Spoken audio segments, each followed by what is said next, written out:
فرمایا کہ استقامت بہت مشکل چیز ہے. اسی وجہ سے علماء کا یہ قول ہے نا الاستقامت فی الدین خیر من الف کرامت. حضرت جنید بغدادی رحمۃ اللہ علیہ کے پاس ایک شخص آیا نا کہ آپ کا بڑا نام میں نے سنا ہے, آپ بڑی کرامتوں والے ہیں, تو ٹھیک ہے, تو ان کی خدمت میں رہا 10 سال خدمت کرنے کے بعد تو اس نے کہا کہ حضرت میں نے تو آپ کے بارے میں بڑا کچھ سنا تھا کہ آپ کی بڑی کرامتیں ہیں, تو 10 سال میں تو آپ کی خدمت میں رہا ہوں, میں نے تو آپ کی کوئی کرامت نہیں دیکھی ہے, نہ مصلی اڑتے ہوئے دیکھا ہے, نہ دیوار دوڑتے ہوئے سنی ہے, ٹھیک ہے نا.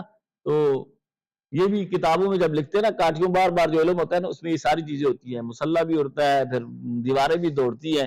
تو آج کل جو ہے نا چونکہ سیمٹ کے استاد رحم اللہ کہتے بن گئی ہے تو آپ وہ دیواریں دوڑتی نہیں ہیں, ٹھیک ہے. بہرحال اس شخص نے کہا کہ 10 سال آپ کی خدمت میں رہا ہوں, میں نے آپ کی تو کوئی کرامت نہیں دیکھی ہے. تو انہوں نے آگے سے کہا کہ بھائی 10 سال تو میری خدمت میں رہا ہے, تو تو نے دیکھا ہے کوئی کام میں نے سنت کے خلاف کیا ہو؟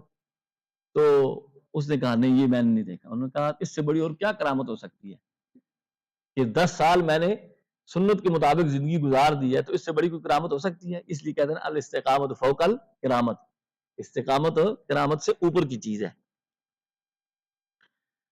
اچھا جی, ولا ترکنوا الی الذین ظلموا فتمس, یہ آگے جی یہ امر متفرع نمبر 3, ولا